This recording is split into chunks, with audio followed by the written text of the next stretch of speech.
अथ व्यूहलक्ष्मीतन्त्रः। दयालोलतरङ्गाक्षी पूर्णचन्द्रनिभानना जननी सर्वलोकानां महालक्ष्मीः हरिप्रिया। सर्वपापहरा सैव प्रारब्धस्यापि कर्मणः संहृतौ तु क्षमा सैव सर्वसम्पत्प्रदायिनी। तस्याव्यूहप्रभेदास्तु लक्ष्मीः सर्वपापप्रणाशिनी। तत्रया व्यूहलक्ष्मी सा मुग्धाः कारुण्यविग्रह।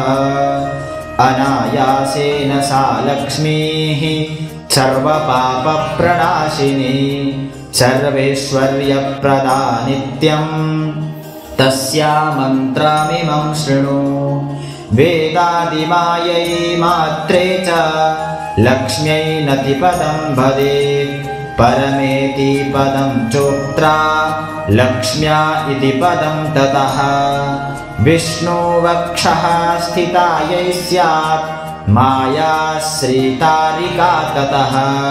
वह्निजायन्तमन्त्रोऽयम् अभीष्टार्थसुरुद्रमः।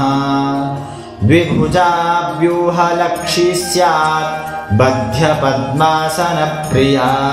श्रीनिवासाङ्गमध्यस्था सुतरां केशवप्रिया।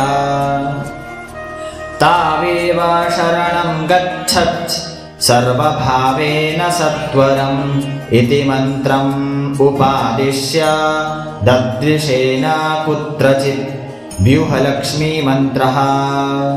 वेदादिमायै मात्रे च लक्ष्म्यै नतिपदं वदेत्। परमेति पदं चोक्त्रा लक्ष्म्या इति पदं ततः।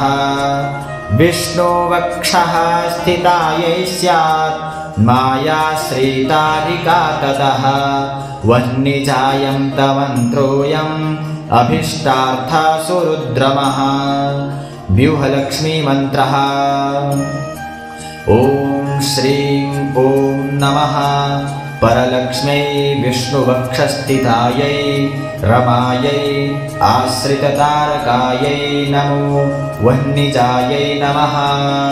श्रीव्यूहलक्ष्मी मन्त्रम् इति व्यूहलक्ष्मीतन्त्रः सम्पूर्णः।